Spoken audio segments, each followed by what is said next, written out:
Proper explain करिए कि भैरवी साधना है क्या। दो साधक होते हैं, एक स्त्री होती है, एक पुरुष होते हैं। तो शवारूढ़ा मंत्र का जाप करके पहले पुरुष सब पर चढ़ता है, जो महाभैरवी रहती है तो निर्वस्त्र होकर लिंग आधार पर विराजमान होती है। सिंह के ऊपर भोलेनाथ शव बन के लेट गए। एक अर्थात एक आसन भी कह लो, एक शव भी कह लो। जो आपका साधना का रूप रहता है वो आपको वरिष्ठ बलवान रखता है, वीर होता है, वो आपके कंठ तक चढ़ाना होता है।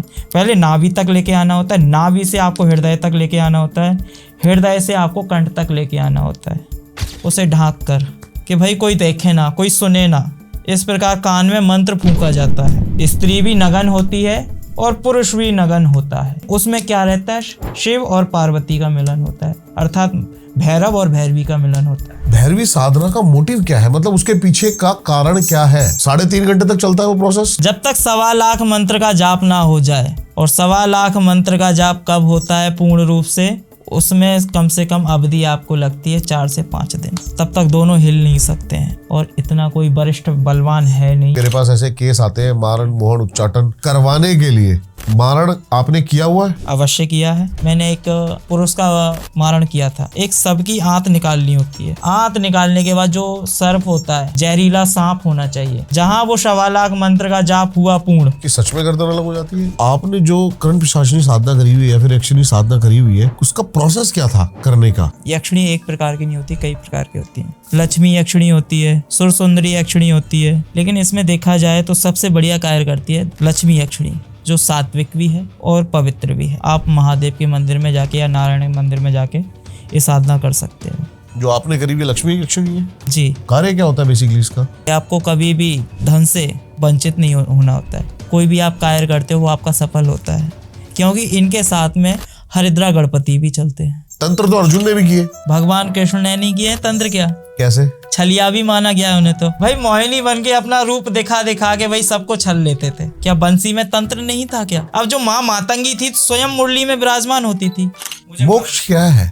मोक्ष की परिभाषा आपके लिए क्या है? एक ग्रस्त आदमी अपना कार्य भी करते करते अगर राम राम भी जप लेगा ना, तो उसमें उसकी मोक्ष है। जो महादेव हैं, सारी चिताएं बुझ जाती हैं, जो उसमें से राख राख बचती है, तो महादेव उसका लेपन करते थे, क्योंकि राम राम में सुख है। आप किस चीज को समर्थन करते हो, तामसिक को, राजसिक को या सात्विक को? हम तो तामसिक को करते हैं, क्योंकि अघोर संप्रदाय से हमारे यहाँ पे बलि चलती है। कामाख्या में भी हमारे बलि चलती है। ठीक है। बिना बलि के ये बताइए कौन सी पहले नर बलि चलती थी? बलि प्रथा में बलि ही लगती है। गुरुजी, सबसे पहले तो आपका बहुत बहुत स्वागत और हर हर महादेव कि आप पधारे। हर हर महादेव। जय माँ, जय माँ का मखा। जैसे अभी हम बिहाइंड द कैमरा बातें कर रहे थे साधनाओं की, यक्षिणी साधना, कर्ण पिशाचिनी, तो आपने जो कर्ण पिशाचिनी साधना करी हुई है या फिर यक्षिणी साधना करी हुई है, वो उसका प्रोसेस क्या था करने का? जैसे कि मान के चलिए हर जगह से आप हार जाते हो। हाँ। या तो भाई तीव्र शक्ति की आप मदद लेते हो, या तो फिर आप कुछ भी, या तो माँ काली या माँ भैरव, कुछ भी आप साधनाएं करते हो। हाँ जी। लेकिन जो काली है, भैरव है, तो वो इतनी तीव्र गति से नहीं आपको मिल पाती हैं। जो काली शक्तियां हैं वो आपको तीव्र गति से मिल जाती हैं। मतलब इसको हम कह सकते हैं जो लोअर एंटिटीज हैं। जी जी जी। तो इस प्रकार आप जैसे कि मान के चलिए जो यक्षिणी है, यक्षिणी एक प्रकार की नहीं होती, कई प्रकार की होती हैं। धनवंती यक्षिणी होती है, धनानंद यक्षिणी होती है, धन लक्ष्मी यक्षिणी होती है, लक्ष्मी यक्षिणी होती है, सुरसुंदरी यक्षिणी होती है। तो ऐसी कई यक्षिणियाँ हैं, लेकिन इसमें देखा जाए तो सबसे बढ़िया कार्य करती है लक्ष्मी यक्षिणी, जो सात्विक भी है और पवित्र भी है। आप महादेव के मंदिर में जाके या नारायण मंदिर में जाके ये साधना कर सकते हो। ये साधना होती है जैसे कि इसमें पीले फल रख लीजिए। जो आपने करी हुई लक्ष्मी यक्षिणी है? जी। ठीक है। कार्य क्या होता है बेसिकली इसका? इसका एक कार्य होता है जैसे कि मान के चलिए आपको कभी भी धन से वंचित नहीं होना होता है। जगत में आपको मान सम्मान मिलता है। अच्छा। और जहाँ तक देखा जाए कि कहीं भी आपका अपमान नहीं होता है। कोई भी आप कार्य करते हो वो आपका सफल होता है, क्योंकि इनके साथ में हरिद्रा गणपति भी चलते हैं। ओके, ये क्या है? हरिद्रा गणपति अर्थात जैसे कि मान के चलिए माँ बगलामुखी के साथ में भी ये चलते हैं। ठीक है। अब तंत्र का ही रूप माना जाता है हरिद्रा गणपति को। तो हरिद्रा गणपति क्या होते हैं? एक मान के चलिए तंत्र के स्वरूपी ही माने जाते हैं। एक महाविशेष शक्ति भी मानी जाती है। आप भाई कोई भी कार्य कर रहे हो, देवी देवताओं का पूजन कर रहे हो, काली शक्तियों का पूजन कर रहे हो, आपको सर्वप्रथम किसका आह्वान करना होता है? महागजानन। महागजानन अर्थात उसी में उसके पीछे आ जाते हैं हरिद्रा गणपति। इनको मतलब आप सिद्ध करने के लिए तामसिक रूप से भी करा जा सकता है? जी देखिए, एक जो आप साधक रहते हो, जैसे कि आप साधना कर रहे हो, जो आप स्वयं ग्रहण कर सको वही आप अपने इष्ट को भी चढ़ा सकते हो। आप मूत्र पी रहे हो तो आप स्वयं, क्योंकि वो आपके लिए जल है, वो आपके लिए जल है। आप मल खा रहे हो तो भाई आप वो भी समर्पित कर सकते हो। अघोर पद्धति में यही नियम है कि जो आप स्वयं ग्रहण कर सको वही आप इष्ट को ग्रहण करा सकते हो। अब बामा खेपा जी को देखा होगा आपने, भाई माँ को जूठा भोजन कराते थे। कभी कभी माँ तारा के ऊपर मल मूत्र त्याग देते थे। ये थोड़ा कंट्रोवर्शियल तो नहीं हो जाएगा? ये सच बातें हैं? ये सच है, रियल है। अच्छा। ये लिखा भी हुआ है, ग्रंथों में भी लिखा है। वहाँ के जो लोग हैं तारापीठ के, तो वहाँ पे भी आप पूछ सकते हो, जांच सकते हो क्या है क्या नहीं है, सत्य है ये। अब भाई जब तक आप एक प्रेम भाव अर्थात जो बामा खेपा जी थे वो माँ को माँ मानते थे। अर्थात जैसे कि कोई देवी मान के साधना कर रहा है तो देवी मान के तो साधना आपको भाई देवी दंड देगी ही देगी। तो इसमें क्या होता है, जैसे कि मान के चलिए एक साधना कर रहे हो, जैसे काल भैरव की भी कर रहे हो, माँ काली की कर रहे हो, भैरवी की कर रहे हो, दशम महाविद्या की कर रहे हो, यक्षिणी की कर रहे हो, बेताल की कर रहे हो, तो उस शक्ति से आप अपना एक संबंध बना लीजिए। भाई माँ बाप पिता बहन, संबंध बनाना जरूरी है। संबंध बिल्कुल है। अगर मान के चलिए एक यक्षिणी भी होती है तो उसे या तो माँ के रूप में सिद्ध कर सकते हो या पत्नी के रूप में कर सकते हो, लेकिन अधिकतम पत्नी के रूप में बहुत जल्दी सिद्ध होती है और माँ के रूप में बहुत देर लगाती है। कारण इसका? क्योंकि जहाँ तक देखा जाए तो यक्षिणी इंद्र के लोक से बहिष्कार करी हुई एक देवी है। ओके। भाई एक ऋषि मुनि के श्राप के कारण उसे यक्षिणी रूप भोगना पड़ा। अप्सरा यक्षिणी एक ही चीज है? नहीं, अप्सरा अलग है, यक्षिणी अलग है। अच्छा। इन दोनों को एक ही चीज में नहीं मिक्स कर सकते हैं। ठीक है। अगर इन दोनों को एक ही चीज में मिक्स करेंगे तो भाई वो अलग होगी, वो अलग हो गई। एक चीज में मिक्स नहीं कर सकते हो आप। परी अलग हो गई है, अप्सरा अलग हो गई है, यक्षिणी अलग हो गई है, तो ये चीजें अलग अलग हैं। चुड़ैल अलग है, डाकनी अलग है।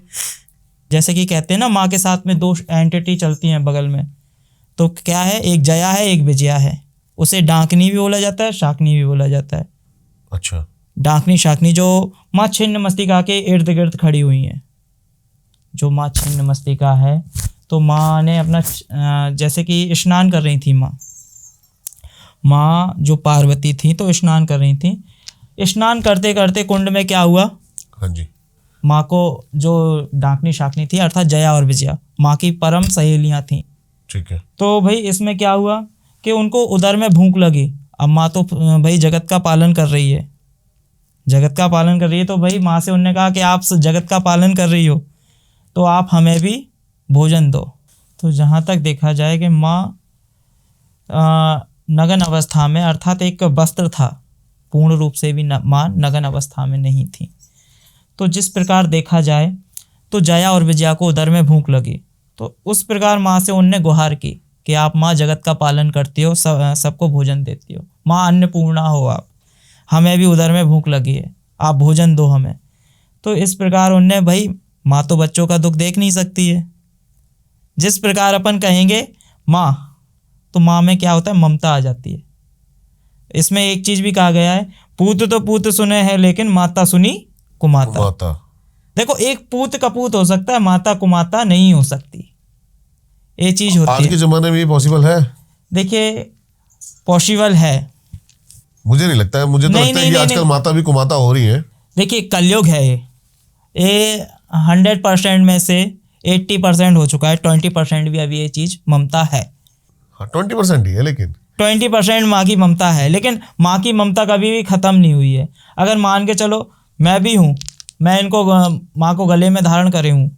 हाँ जी, ये कौन सी माँ है? ये शमशान काली, शमशान काली। ठीक है ना, बचपन से ही मेरे साथ में है, 8 साल की उम्र से। ओके। ठीक है ना, मैं इनकी जब आपने मैं कोई सिद्धि करी हुई है? जी पूर्ण रूप से है इनकी। तो इसमें देखा जाए कि जहाँ तक होता है कि भाई देवी देवताओं को आप संडास में कहीं और जगह लेके नहीं जा सकते हो।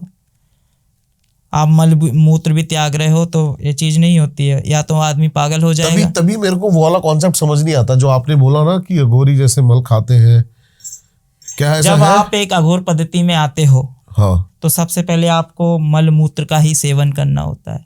लेकिन कई लोग इसको बड़ा झूठ बताते हैं, क्योंकि नहीं नहीं नहीं नहीं, ये रियल है। मैंने कई नाथ पहली बात, संप्रदाय। रियल अघोरी कोई बचे ही नहीं है। जब आप मांस का भक्षण करते हो, अर्थात कौन से मांस का भक्षण होता है? मांस का भक्षण होता है मुर्दे का। आप अघोर पद्धति धारण कर रहे हो, सबसे पहले आपको मनुष्य का मांस खाना होगा, मनुष्य की हड्डी तोड़नी होगी। ये रियल है, ये रियल है, भक्ष नहीं है, रियल है। कुछ लोगों ने इस चीज़ को मजाक बना दिया है, भाई कोई किसी ने नरमुंड माला पहन ली और बन गए अघोरी। भाई ऐसा कुछ नहीं है। पहले के जो अघोरी थे आज भी कंदरों में भी निवास कर रहे हैं। कहाँ पर? कंदरों में, गुफा में, घने जंगलों में वो निवास कर रहे हैं आज भी, रियल में हैं वो। और कई तो ऐसे महासंत होते हैं कि आज भी उनका नामो निशान नहीं है, महातपस्या में लीन हैं वो भी। अघोरी और नाथ में कितना फर्क है? देखिए, नाथ संप्रदाय कहाँ से चालू हुआ है? लेकिन मैंने दत्तात्रेय महाराज हाँ, से, दत्तात्रेय महाराज से। गुरु दत्तात्रेय महाराज। उसके बाद गुरु गोरखनाथ जी। दत्तात्रेय महाराज, अर्थात देखो ब्रह्मा विष्णु महेश 3 रूपों का एक संगम माना गया है, क्योंकि 3 मुख हैं उनके। उनकी गाय पे सवारी है, हाँ जी। एक हाथ में त्रिशूल पकड़ते हैं। हम भी नाटेश्वरी पंथ से हैं, ओके। तो उसमें अघोर तंत्र आ जाता है। नवनाथ थे, तो नवनाथ में पहले दत्तात्रेय महाराज के बाद कौन आया? गुरु मच्छंद्रनाथ।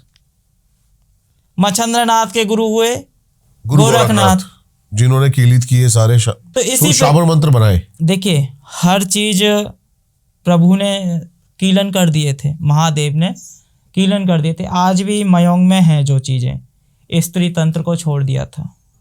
ये क्या है?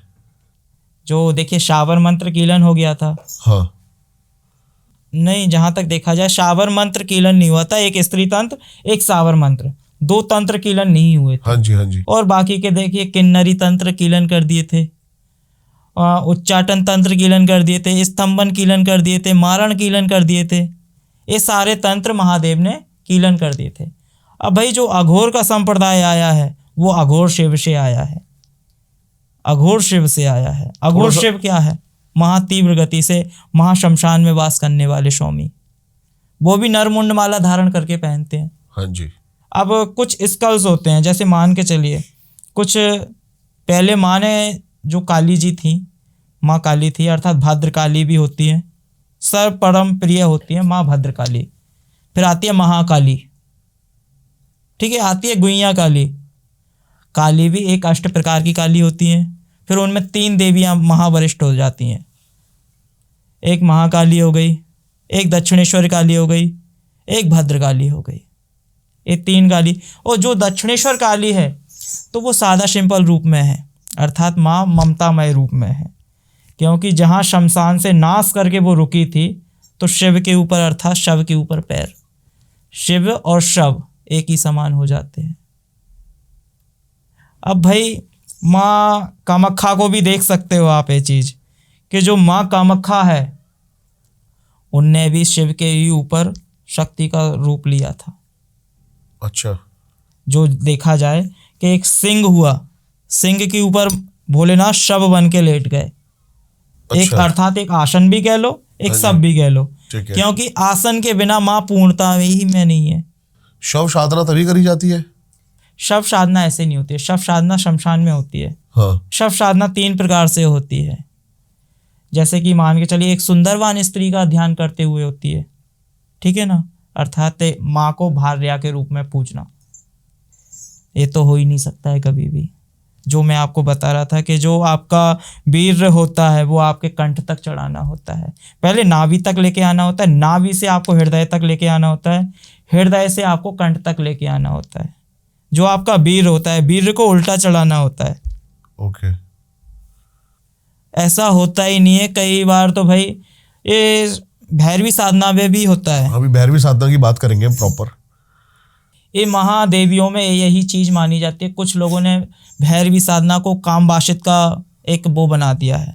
हाँ, ये चीज लेकिन गलत है। अब मान के चलिए भाई कुछ स्त्रियों के साथ में भी गलत कर रहे हैं कुछ लोग। भाई पहले तो आप प्रॉपर एक्सप्लेन करिए कि भैरवी साधना है क्या। बिल्कुल अवश्य ही। हाँ जी, ताकि लोगों को हमारे पता लगे कि जिसके बारे में बात करने वाले हैं वो चीज है क्या। भैरवी साधना एक महाविद्या में से होती है। हाँ जी। ठीक है ना। जो महाभैरवी है, भैरवी की एक और भैरवी होती है लता भैरवी। ओके। ठीक है ना। दो साधक होते हैं, एक स्त्री होती है, एक पुरुष होते हैं। हाँ जी। दोनों भैरव भैरवी कब बनते हैं? भैरव और भैरवी कब बनते हैं? जैसे मान के चलिए उसने भी सालों साल तपस्या की है और स्त्री ने भी सालों साल तपस्या की है। तपस्या में कितना समय लगता है? जितना मान के चलिए 20 से 25 साल। 20 से 25 साल में एक साधना संपूर्ण हो जाती है। जो एक भैरव कर रहा है, जैसे मान के चलिए वो खाना खा रहा है, भोजन कर रहा है, तो उसको वहाँ पता चल जाएगा वो। ठीक है ना। ठीक है। स्त्री भोजन कर रही है, स्त्री कुछ भी कर रही है, मलमूत्र तक त्याग रही है, तो पुरुष को पता चल जाएगा, अर्थात भैरव को पता चल जाएगा। क्योंकि भैरव और भैरवी एक महादेव और महामाया का ही मिलन माना जाता है। ठीक है। इसे जैसे कि मान के चले होता ये है कि एक शव होता है, डेड बॉडी होती है, जो चेटका लगाई जाती है। जैसे कि चेटका लगाने के बाद शव को लिटाया जाता है। सब किस प्रकार का होना चाहिए? एक्सीडेंटल, जैसे कि अकाल मृत्यु मरा हो वो व्यक्ति। ठीक है।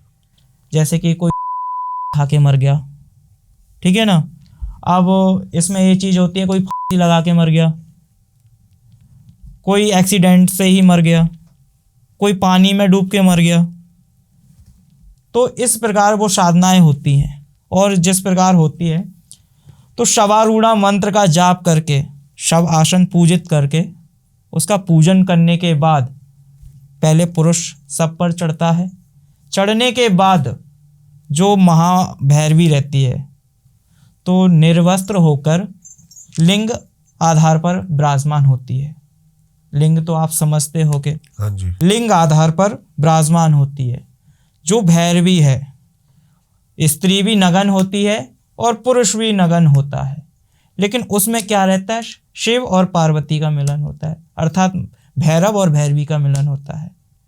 उसी को देखिए, अब कहते नहीं है माँ पार्वती के ही रूप माने गए हैं, माँ सती के ही रूप। पहली विद्या कौन थी? माँ सती थी। अब सती के बाद आ गई पार्वती, मलिया आ गई, हाँ जी, है ना। माँ के ऐसे रूप बदलते गए। मत्स्या आ गई।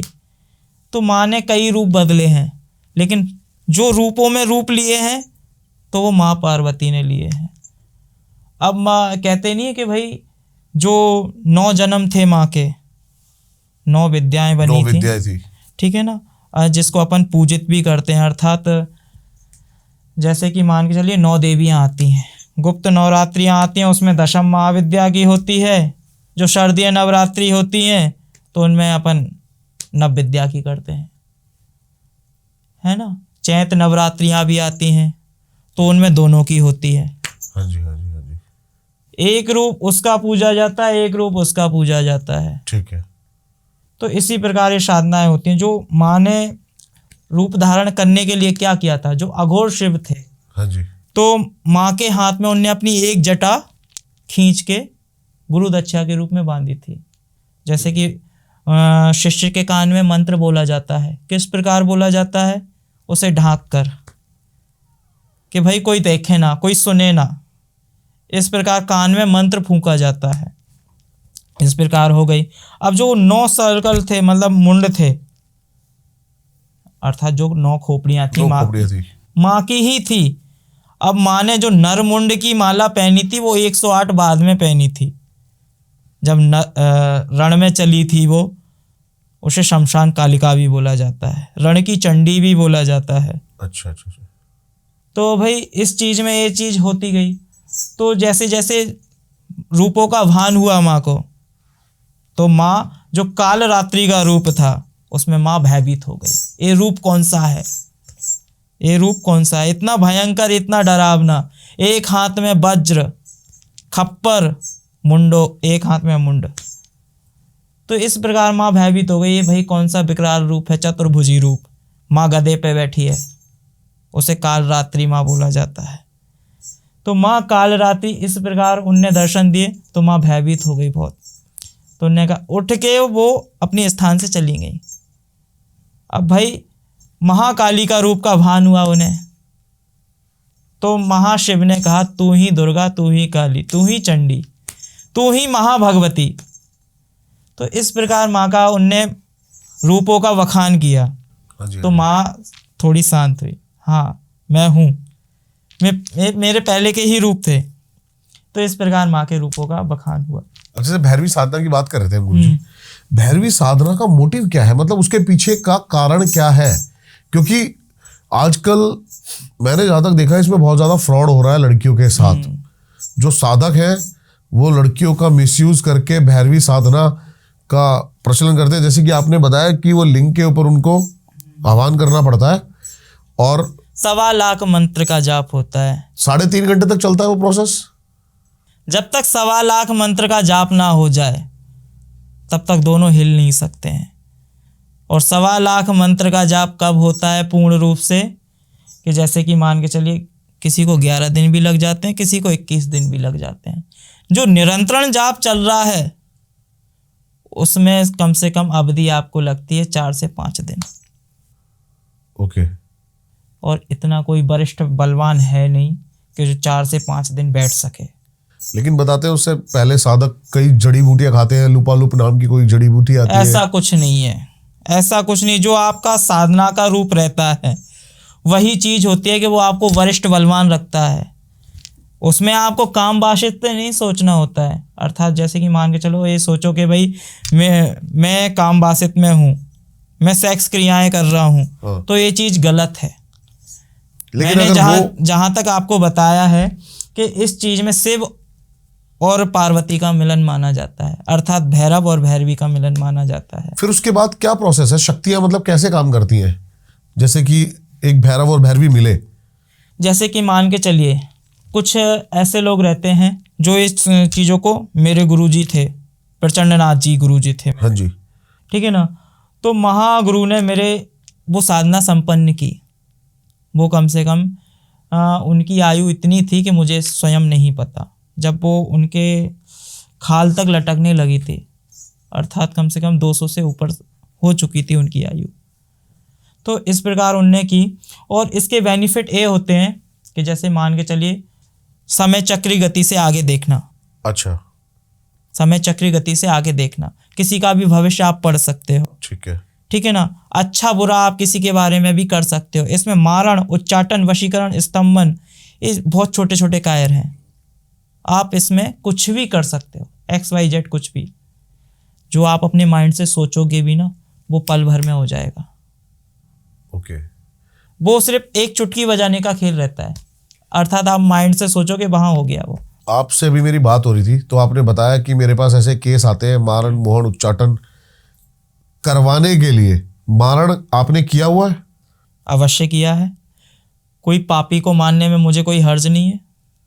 लेकिन आपको कैसे पता लगेगा कि वो पापी है? देखिए, अपनी साधनाओं से। जैसे कि मान के चलिए मैं साधना कर रहा हूँ, तो भाई इतना तो महादेवी महामाया बताती ही है कि भाई ये इंसान गलत है और इसने गलत किया है, तो भाई उसका अपन नहीं करेंगे। अच्छा, उसका नहीं करेंगे भाई। आप मान के चलिए आपके पूरे वंश को उसने निपटा दिया, उसने पूरे व्यक्तियों को निपटा दिया, अर्थात जहाँ तक कहा जाए कि वंश का नाश कर दिया, ठीक है। अब भाई आपके पास क्या बचेगा? महाभारत में भी किस वजह से महाभारत हुई थी? एक स्त्री का अपमान किया गया। अब रामायण किस लिए हुई? एक स्त्री का अपमान किया। जहां स्त्री का अपमान हुआ है वहां युद्ध छिड़े हैं। युद्ध छिड़े हैं। तो इसी प्रकार भाई जैसे कि मारण है, उच्चाटन है, वशीकरण है, तो इस चीज में कोई हर्ज नहीं है कि पापी को मारने में कोई हर्ज नहीं है। इसी प्रकार जैसे कि मान के चलिए मेरे पास एक केस आया था। हाँ जी। तो उसमें ये चीज हुई कि महाराज मैं आपको 20 लाख रुपए दे रहा हूँ, आप इस स्त्री का मारण कर दीजिए। हाँ। मैंने कहा भाई इसने क्या ले लिया भाई तेरा। हाँ। अब भाई तूने स्त्री के साथ में गलत किया, उसके साथ में काम क्रिया कर ली और उसके बाद मेरे से कह रहा कि भाई इसको मार दो। क्यों भाई, अब वो केस कचहरी पे बात आ गई। ओके, ठीक है, केस कचहरी पे बात आ गई, जहां मुझे बताया कि भाई ये चीज गलत है, तो भाई मैं तो भाई नहीं करूंगा ये चीज। तो इसी प्रकार होता है कि भाई आप अपना कोई केस बताइए कि जो आपको लगा था कि आपने किया हो। हाँ, जहां तक देखा जाए मैंने एक पुरुष का मारण किया था। तो उसमें जैसे कि शव साधना के बाद एक शव की आंत निकालनी होती है, मुर्दे की आंत निकालनी होती है, जो आप पेट को क्या बोलते हो? पेट ही बोलते हैं। हाँ, तो उसकी आंत निकाली। हाँ जी। आंत निकालने के बाद जो सर्प होता है, ब्लैक कोबरा हो गया या कुछ भी हो गया, जहरीला सांप होना चाहिए, तो जो उसकी हड्डियां रहती हैं, तो उस जो मनुष्य की आंत हो गई और जो हड्डी हो गई, तो उन अंकों को प्रो के उससे जाप चलता है 1.25 लाख मंत्र का।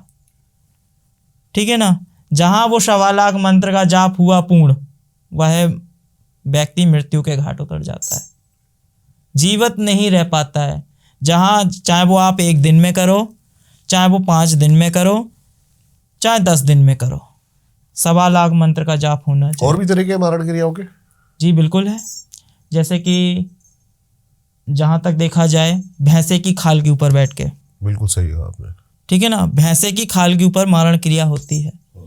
एक जैसे कि पॉइजन होता है, क्रोध भैरव की पूजा में आता है। जैसे कि मान के चलिए आप पूजन कर रहे हैं, जो आप स्वयं ग्रहण कर रहे हैं, मैंने वही चीज़ बताया था कि जो आप स्वयं ग्रहण कर सकें वह आप अपने इष्ट को भी दे सकते हैं।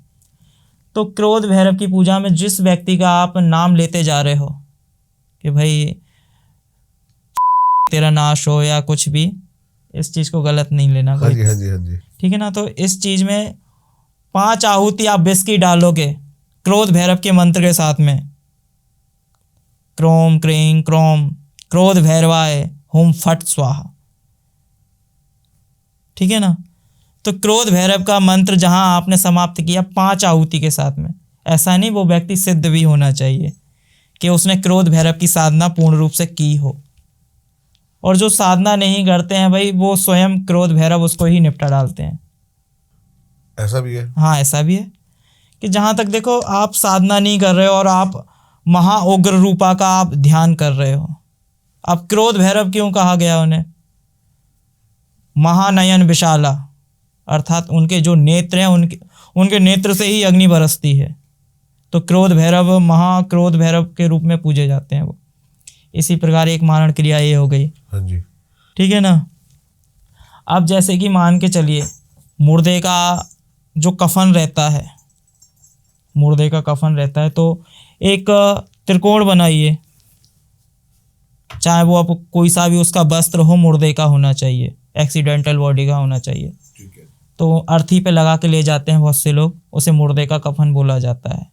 जो हड़ताल रहती है, पीली हड़ताल, ठीक है ना, एक काग का पंख रहता है, कौवे का। अच्छा।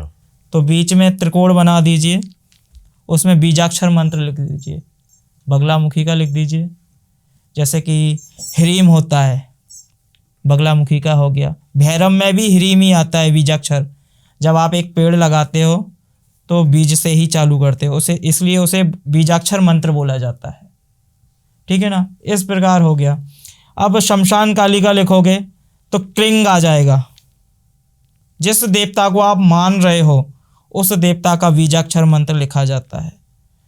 और जैसे कि आप बीजाक्षर मंत्र ले जाके, और जैसे उसके केस हो गए, बाल हो गए, उसका कपड़ा हो गया, उसकी एक फ़ोटो हो गई और पैरों की धूल हो गई, इस प्रकार आप जाके शमशान में गाड़ दोगे, वो व्यक्ति स्वतः ही नष्ट हो जाएगा। एक चीज़ हो गई। मारण क्रिया प्रोसेस कैसे करती है? जैसे कि आपने किसी पे मारण क्रिया करी, तो उस व्यक्ति को कोई रोग लगेगा या फिर क्या उसका प्रोसेस है? नहीं, रोग लगाने का अलग होता है, उच्चाटन क्रिया में आ जाती है वो। तो वो उसकी मृत्यु अचानक होगी? अचानक नहीं मारण होगी। क्रिया में? मारण, जैसे कि आप तड़पा तड़पा के मार रहे हो किसी को, तो उसे उच्चाटन बोला जाता है। जैसे मान के चलो उसका धन नाश हो गया, वैभव नाश हो गया, लक्ष्मी से बिल्कुल परेशान हो गया, अब तरह तरह की बीमारी बनने लगी, वो उच्चाटन में आ जाता है, वो अलग हो जाता है। डायरेक्ट आप नहीं मार सकते हो, और डायरेक्ट मारोगे तो वो मारण में आ जाता है। ये उच्चाटन में की बोल रहे हो आप, जैसे तड़पा तड़पा के मारेंगे उसे। ठीक है, तो मारण जो है, अब जैसे मारण करते हैं, जैसे कि मारण हो जाता है तो प्रकार में 10 दिन अवधि होती है एक, जैसे कि एक मूठ विद्या भी चलती है, ठीक है ना। मूठ क्या होती है? एक जलता हुआ खप्पर होता है, उसमें 5 चौकियां लगती हैं। जैसे कि मान के चलो किसी की घर की कुल देवियाँ होती हैं, जैसे कि आसो हो गई, आसो मैतरानी, आपने सुना होगा इसके बारे में। हाँ जी। एक कालका हो गई, जो काली जी के सबसे नीचे आती है, ठीक है ना। एक चौमुकू कालका हो गई, ये 64 जोगनियों में से सबसे नीचे आती हैं। 64 जोगनियों के भी नीचे रहती हैं ये, लेकिन अपना कार्य एकदम करती हैं, ठीक है ना। एक मंसिल हो गई, ठीक है ना। एक बाबा वीर बुलाकी हो गए, ये चीजें हो गई। हाँ जी। अब भाई जो, जैसे कि मान के चलो इस मूठ में जाता क्या है मारण क्रिया में, जैसे कि कांच, पीले चावल, जैसे कि समा के चावल भी हो जाते हैं, कुटकी के चावल, ठीक है। इस प्रकार में आ जाइए, उसमें सूअर का मांस जाता है, काले उड़द होते हैं। अब जो काले उड़द रहते हैं तो उसको कोरी हंडी में बकरे के रक्त से पकाए जाते हैं, बकरे के रक्त से पकाए जाते हैं। अध कच्चे होने चाहिए, जब मूठ भेज रहे हो तो वो अध कच्चे होने चाहिए, ना पके होने चाहिए और ना कच्चे होने चाहिए, आधे बीच में होने चाहिए। इस प्रकार वो चीज़ हो गई। अब इस प्रकार देखिए, अब जो जो चीज़ें उसमें जाएंगी तो ये चीज़ें हो गई, जैसे कि अंडा हो गया, नींबू हो गए। उतने ही जितने आपने चौकी लगाई हैं, अगर आपने जितने भी आपके पास देवी देवता हैं या यक्षिणी है, बेताल है, कुछ भी है आपके पास, पहली बात तो यक्षिणी एक पल में ही मार के आ जाती है। अच्छा। एक पल में ही, क्योंकि नखूनी उसके इतने वरिष्ठ होते हैं कि जहां उसने दिए और गर्दन अलग। तो जो इंसान की मृत्यु होती है वो किस प्रकार होती है, मतलब उसकी सच में गर्दन अलग हो जाती है क्या? जी, पहले के ज़माने में ऐसे होते थे कि जो आदेश देते थे यक्षिणियों को आदेश देते थे, और जहाँ तक देखा जाए कर्ण पिचासनी को आदेश देते थे कि जा इसका शीश काट के लेके आ। तो वो चीज़ रियल में होती थी पहले, लेकिन अब इस प्रकार साधनाएं नहीं चल रही हैं, क्योंकि पहले ही से आदमियों ने इसके पीछे बहुत से गलत विचार बना के रख दिए हैं। अब विचारों की बात करते हैं गुरुजी, साधक को इसका परिणाम भुगतना पड़ता है? एक सेकंड, इस मूठ विद्या को पहले आप पूरा सुनिए। ठीक है, ठीक है, ठीक है ना। जो मूठ विद्या होती है तो उस प्रकार जाती है, एक हवा में जो डेड बॉडी रहती है, जिसके ऊपर आपने मुर्दे के जो पकाए हैं उड़द पकाए हैं, तो वही उस हांडी को लेके जाता है टांग के। कुछ लोगों ने देखा है जलता हुआ खप्पर जाता है। हाँ, जलता हुआ खप्पर जाता है उसमें, आसमान में। हाँ, आसमान में जाता है। उसी को मूठ विद्या, ढाल भी बोलते हैं उसको। हाँ, उसी को मूठ विद्या बोलते हैं हमारे यहाँ पे। तो इस प्रकार होता है, जहाँ तक देखा जाए कि वो 3 आवाज़ें देता है व्यक्ति के घर पे पहुँच के। ठीक है। वो आपके प्रियजन की भी हो सकती है, आपके मित्र की भी हो सकती है, आपके माँ की भी हो सकती है, जिससे आप ज़्यादा प्रेम करते होगे और जिसका एक बार में सुनते होगे कि वो व्यक्ति आपको बुला रहा है, मैं उसके बिना रह नहीं सकता हूँ, वो कष्ट में है, कुछ भी हो सकता है। अगर आपने 3 आवाज़ में नहीं सुना तो वो लौट के व्यक्ति के पास चली जाती है, उससे कोई हार्म नहीं होता है। जो मूठ विद्या होती है वो एकदम डायरेक्ट अंदर घर कर जाती है। इस प्रकार वो व्यक्ति तरह तरह की बीमारियों से ग्रस्त हो जाता है, जैसे कि उसे सीने में दर्द होने लगता है, घुटने दर्द होने लगते हैं, कमर दर्द होने लगती है, हाथों में दर्द होने लगता है, किसी को आंखों से कम दिखने लगता है, कोई तो पागल ही हो जाता है, तरह तरह की बीमारियां उसको लग जाती हैं। इस प्रकार मूठ अपना कायर करती है। ये चीज हो गई। मेरे को ये टेंशन हो रही है अभी जब आपने जो चीजें बताई है ना, कि बहुत सारे लोग गलत उद्देश्य से मैसेज करेंगे आपको। रियल है। तो उसके लिए आप पहले ही क्या कहना चाहोगे जनता को? भाई देखो, अगर आप गलत कह रहे हो तो इस चीज को नहीं, गलत उद्देश्य से आपको मैसेज करेंगे कि हमें मारण करवाना है, हमें ये करवाना है, हमें उच्चाटन करवाना है। देखिए, मारण उच्चाटन के लिए तो आप लोग नहीं बने हो। महाप्रभु स्वयं देख रहे हैं कि कौन गलत कर रहा है, कौन सही कर रहा है। इस चीज़ को भाई गलत में मत लीजिए, और जहाँ तक है कि अपने मन को पवित्र करिए, वही चीज़ अच्छा रहेगा। मैं भी ये कहना चाहता हूँ, दारिल वन किसी भी ऐसी चीज़ को प्रमोट नहीं करता है जो कि किसी के गलत हित में जाए। पहली बात, जो फॉर्मूला रहते हैं तो वो तो अपन बताते ही नहीं है। हाँ नहीं, लेकिन जैसे आपके पास कई जैसे आपने अभी बताया कि मेरे पास, कि मैं देख लेता हूं पहले कि कोई क्या चीज सही है और क्या गलत है। लोग क्या करते हैं इसको, जैसे कि आपके पास एक केस आया, आपने बताया अभी कि भाई मेरे पास एक केस आया जो ऐसे एक नहीं कई आते हैं मेरे पास, लेकिन आप सब मना कर देते हो।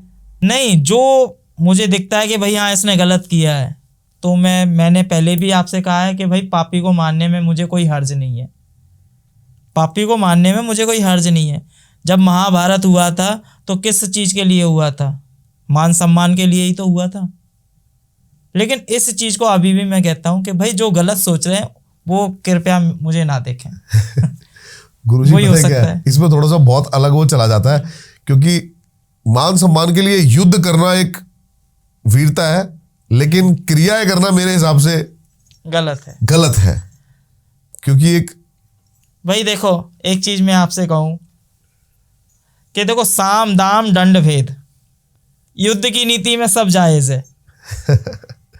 आप पहले भाई, चीन ने भारत पे चढ़ाई की थी। सही कह रहे हो आप। चीन ने भारत पर चढ़ाई की थी, तो एक स्वामी जी महाराज हैं एमपी में, बगलामुखी पीठ, तो उनने क्या किया था कि भाई माँ धूमावती का आह्वान किया था। ध्रुम ध्रुम धूमावती स्वाहारूपिणी की माँ को चेष्टा भी माना जाता है। क्यों माना जाता है, कैसे माना जाता है कि अब माँ जो सती मैया थी, माँ सती थी, तो धूमावती तो पहले ही उत्पन्न हो चुकी थी, लेकिन धूमावती को रूप लेना था। जो दक्ष प्रजापति के हवन में जाके माँ भस्म हो गई थी, तो उस धुएं से जाके धूमावती ने अपना निर्माण किया था, अर्थात जन्म लिया था। ठीक है ना, प्रकट हुई थी। और प्रकट होना किस चीज़ को कहते हैं कि जब महादेव को उनने अपने उदर में रख लिया था, अर्थात खा लिया था, तब जाके माँ ने कि भाई ये सोचा कि अब मैं तो अपने प्रभु को, अपने स्वामी को ही निकल गई, खा लिया मैंने, अब मेरे प्रभु नहीं रहे। अब महादेव तो सर ब्रह्मांड में विचरण करते हैं, अर्थात एक ब्रह्मांड उन्हीं को मान लो। ठीक है ना, अब ब्रह्मांड को कैसे कोई निगल लेगा? बिल्कुल सही बात है। लेकिन आपने बोला ना साम दाम दंड भेद, तो यहाँ पर मेरे को याद आया रावण और कुंभकर्ण संवाद। जब कुंभकर्ण आए रावण के पास, तो उन्होंने कहा कि आज मुझे जिस प्रकार उठाया है उसी प्रकार उस दिन उठाया होता जिस दिन हमारी बहन की नाक काटी थी, तब जाके हम शूरवीरों की तरह लड़ते और तब अपनी जान निछावर करते। एक स्त्री को उठा लाए, ये भाई गलत देखो, है। स्त्री को उठाने से किसी का भी कल्याण नहीं होता है। हाँ। अब मान के चलो भाई, तुम्हारा उसने अहित कर दिया है, हाँ जी, अहित कर दिया है, तो भाई तुम उसकी पत्नी को थोड़ी उठा लाओगे। नहीं बिल्कुल सही। तभी मैं ये विचारों का खेल बता रहा हूँ आप, कि युद्ध अलग है, क्रियाएं अलग है।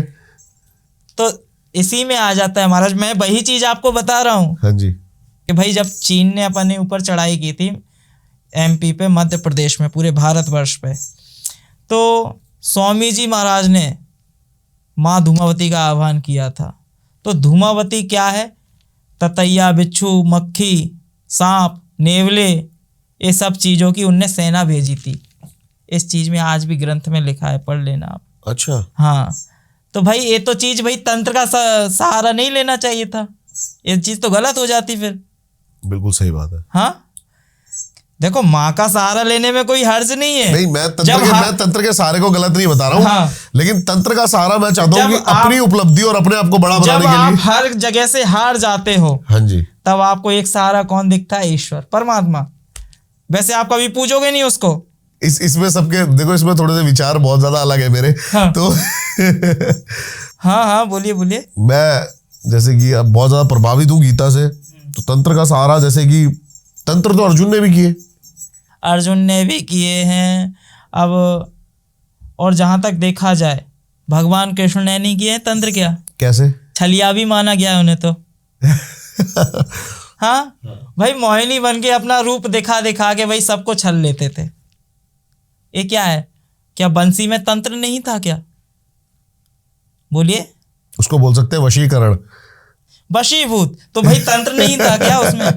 अब जो माँ मातंगी थी स्वयं मुरली में विराजमान होती थी, अर्थात जो वरिष्ठा महाशमशान की देवी है। अब सरस्वती माँ का एक तंत्र स्वरूप क्या हो गया? मातंगी। मातंगी नील वर्ण कह भी सकते हो, हरे रंग की भी कह सकते हो, हरे रंग की देवी कह सकते हो इस चीज को। एक कंधे पे भाई तोता विराजे और अपने हाथों से वीणा बजा रही हैं। उनके जो स्वर रहते हैं महाविध्वंसकारी होते हैं। जब भाई हर जगह से भाई कोर्ट कचहरी में भी ये बड़ी राजनीति से भी कायर कराते हैं। जहां आपकी मधुरता बज जाती है, अर्थात जहां आप प्रेम से किसी से बोल लेते हो, वो भी एक तरह का वशीकरण है। वशीकरण हो जाता है। हाँ। तंत्र किस चीज में नहीं है? आप तंत्र तो हर चीज में है। तंत्र तो हमारे अंदर है, हम बात कर रहे हैं, ये तंत्र ही है सारा। ये जो हमें रिकॉर्ड कर रहा है ये भी तंत्र है। देखिए, एक विज्ञान हो गया, विज्ञान भी कहीं ना कहीं तंत्र से ही तंत्र आकर्षित हुआ है। तंत्र टेक्निक ही तंत्र है। जहां तक देखा जाए, इस चीज को पूर्ण रूप में देखा जाए कि देखो, अगर पापी को मारने में तंत्र की आवश्यकता पड़ती है तो तंत्र वो सही है। अगर अधर्म पे अधर्म चढ़ जाए तो वो चीज गलत हो जाएगी। लेकिन सबसे बड़ा तांत्रिक भी अपने प्राण नहीं बचा पाया जब प्रभु श्री राम आए। देखिए, एक चीज मैं आपको बताऊं, स्वामी विवेकानंद जी थे। हाँ जी। क्या वो अपना कैंसर सही नहीं कर सकते थे? पता नहीं मुझे इस बात का। है भाई, माँ काली के बड़े बड़े बड़े अच्छे ही उपासक थे वो, जिन्होंने माँ काली के दर्शन भी किए। दर्शन भी किए। अब जो स्वामी कृष्ण परमहंस जी थे, प्रभु, सॉरी, उन्होंने ही, ठीक है ना। हाँ। अब विवेकानंद जी अपना कैंसर नहीं बचा पाते, बताइए। ऐसे देखो, अकाल मृत्यु वो मरे जो कर्म करे चंडाल का, काल भी उसका क्या करे जो भक्त हो महाकाल का। जहाँ तक देखा जाए, इस चीज़ को एक लाइन भी बनाती है, जहाँ तक देखा जाए तो ये महाकाल के भाई पोस्टर पे लिखा हुआ है आगे हेडलाइन में। हाँ। जहाँ तक देखो, आप भक्ति कर रहे हो तब तक ठीक है। अब भाई जहाँ मोक्ष चाहिए, मोक्ष चाहिए तो भाई उस चीज़ को आप आह्वान कर रहे हो, इनवाइट कर रहे हो, आओ मुझे मारो। मोक्ष क्या है? मोक्ष की परिभाषा आपके लिए क्या है? देखिए, मोक्ष कभी भी साधारण व्यक्ति को मिला ही नहीं है। और जहाँ तक देखा जाए, जीवन मरण के द्वंद में झूलता ही रह रहा है वो। अब किसी को भाई अपनी पत्नी की फिक्र हो जाती है, कभी कभी तो वो भी नहीं होती है। किसी को भाई मेरे पास भाई धन आ जाए बहुत सारा, ठीक है ना। फिर उसके बाद मेरे बच्चे हैं, नीचे जाने कैसे होंगे कैसे नहीं होंगे। किसी को मोक्ष मिल रहा है? क्या एक शरीर मोक्ष प्राप्त कर सकता है, आपको लगता है? बिल्कुल कर सकता है, लेकिन जहाँ ईश्वर की भक्ति करे। ये नहीं कह रहा हूँ भाई, एक ग्रस्त आदमी अपना कार्य भी करते करते अगर राम राम भी जप लेगा ना, राम राम भी जप लेगा, तो उसमें उसकी मोक्ष है। क्यों, कैसे? क्योंकि जो एक डेड बॉडी देखी होगी आपने, कंधों पे लेके जाते हैं कुछ व्यक्ति, ठीक है, शमशान तक। अब भाई उसमें क्या कहते हुए जाते हैं? राम राम सत्य है, सत्य बोलो गति है, कहते हैं। अब भाई जो काशी में भी आपने सुना होगा इस चीज़ को, एक ग्रंथ में भी लिखा है, मैंने पढ़ा था इस चीज़ को। तो जहाँ तक देखा जाए, जो महादेव हैं, सारी चिताएं बुझ जाती हैं, जो उसमें से राख राख बचती है तो महादेव उसका लेपन करते थे, क्योंकि राम राम में सुख है। जहाँ तक देखा जाए, मोक्ष इसी प्रकार है कि जहाँ तक आप देखे जाएं कि राम राम जपो या कुछ भी आप शिव शिव जपो या कुछ भी आप जिस इष्ट को मानते हो उसका जापम करो, आपको मुक्ति है। आज व्यक्ति आज कितने कष्ट में है कि भाई किसी को भाई धन की चिंता हो रही है, किसी को बेटी के विवाह की चिंता हो रही है, किसी को अपने जो भी मान के चलो किसी को कर्जा दे दिया उसकी चिंता हो रही है, किसी को भैया आज बताइए किसी को संतुष्टि हो। आज आप पैदल निकल जाएंगे और पूछते हुए जाएंगे तो कोई व्यक्ति आपसे ये नहीं कहेगा मैं सुखी हूँ। हाँ जी, मैं सुखी हूँ, कोई आपसे ये नहीं कह सकता है। क्यों? व्यक्ति ने अपने लिए खुद गड्ढे खोद लिए। अब मान के चलो भाई तुम उससे 5 रुपए ले रहे हो, 10 रुपए ले रहे हो, उधार ले रहे हो, तो तुम भाई आ भी जाएगा तुम्हारे पास तो तुम उसे नहीं लौटाओगे, फिर वही ब्याज बढ़ता जाता है। कुछ लोग कहते हैं मेरे ऊपर तंत्र कर दिया है। तंत्र तो उसने अपने ऊपर खुद ही करे है। ठीक है ना, आप कर्म कर रहे हो और फिर कह रहे हो कि भैया मेरे पास ये चीज़ हो रही है, तो ये चीज़ तो गलत है ना। इस चीज़ को आप सोचो कि भाई जिसका लिया है उसको दे दो, तो आपकी मुक्ति है, गति है। बिल्कुल सही बात है। अब भाई आप बचपन से ही अगर 5-5 रुपए भी जोड़ते रहोगे तो वो आपकी उम्र में कितने हो जाएंगे? जोड़ लीजिए, इस काउंटिंग कर लीजिए। 5 रुपए भी जोड़ेंगे, 1 रुपए भी जोड़ेंगे तो बहुत होगा।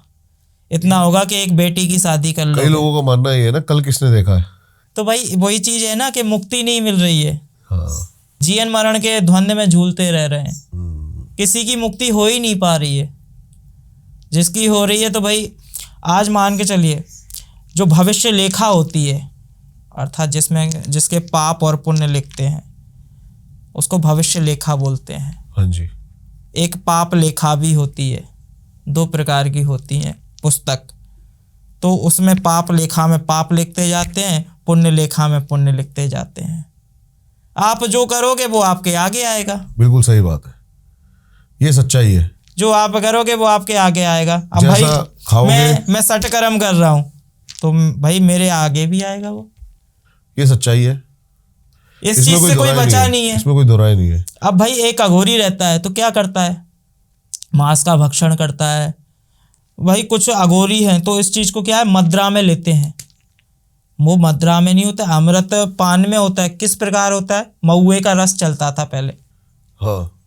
कुछ फल रहते थे तो उसका रस निकाला जाता था। आप किस चीज को समर्थन करते हो, तामसिक को, राजसिक को या सात्विक को? देखिए जहां तक देखा जाए हम तो तामसिक को करते हैं, क्योंकि अघोर संप्रदाय से हमारे यहाँ पे बलि चलती है। कामाख्या में भी हमारे बलि चलती है। ठीक है। बिना बलि के ये बताइए कौन सी पहले नर बलि चलती थी? हाँ जी। नर बलि चलती थी। कुछ महासिद्ध पुरुष थे कि उनने नर बलि को बंद करा दिया था। फिर किस पे आया? बकरे पे। ठीक है ना, फिर आया पाड़े पे। इस चीज को भी या तो ये भी चीज कह सकते हो, पहले पाड़े पे आ गया, फिर बकरे पे आ गया, फिर मुर्गे पे आ गया, फिर अंडे पे आ गया, और अंडे से आ गया नींबू, नींबू से आ गया नारियल। ठीक है ना, नारियल से आ गया गन्ना, गन्ना से आ गया जायफल, है ना। हाँ। तो इसी प्रकार एक क्रियाएं चल रही हैं। कुछ लोग कुम्मड़ की भी बलि देते हैं, कुछ लोग तो भाई कद्दू ही काट देते हैं। कद्दू काटना ठीक नहीं है? कद्दू की जगह अपोजिट में होता है कुम्मड़। कद्दू ही की तरह होता है लेकिन कुम्मड़ अलग होता है, कद्दू अलग होता है। हाँ। ठीक है ना। इस चीज को भाई कुछ लोग भाई, क्या भगवान भाव नहीं देखता? देखिए भगवान आप सूखी रोटी पे नमक लगा के भी दे दोगे तो वो उसमें प्रसन्न है। हाँ जी। ठीक है ना, लेकिन आपके भाव होने चाहिए भाई। सटकर्म में तो जो चीज चलती है तो वो आपको देनी होगी। ठीक है। बलि प्रथा में बलि ही लगती है, चाहे वो आप किसी भी चीज की दो। भाई कहते नहीं है जो आप स्वयं ग्रहण कर सकते हो वह दूसरे को भी आप खिला सकते हो, क्योंकि वो आपके लिए सामान्य है। आप उसमें मतभेद नहीं समझ रहे हो। अब भाई कुछ साधनाएं होती हैं, जैसे कि मान के चलिए यक्षिणी साधना होती है। हाँ जी। या तो कर्णपिचासनी साधना। कर्णपिचासनी साधना के बारे में आप एक चीज मैं आपको बताता हूँ। हाँ जी। इस प्रकार देखिए, जैसे कि जो साधना होती है तो एक जो बदबूदार कमरे में होती है। अच्छा। बदबूदार कमरे में, जैसे कि एक कमरा है। हाँ।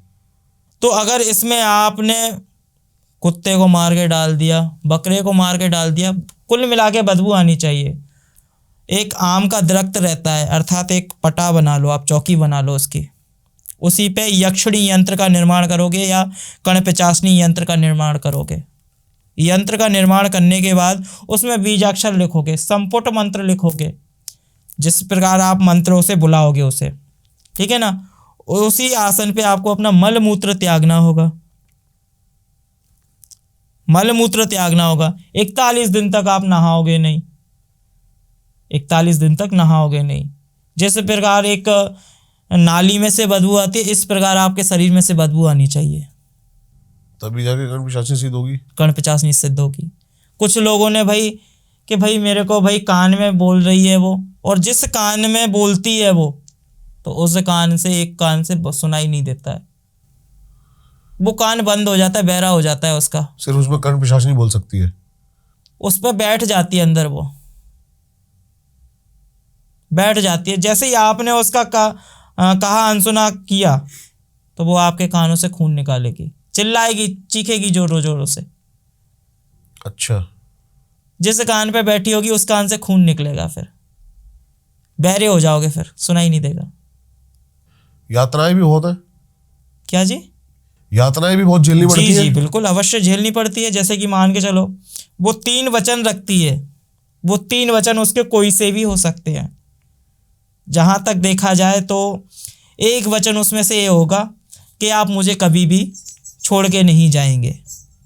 एक तो ये हो गया, आप मेरी काम वासित इच्छा को पूरी करेंगे, मेरा कभी कहा अनसुना नहीं करेंगे।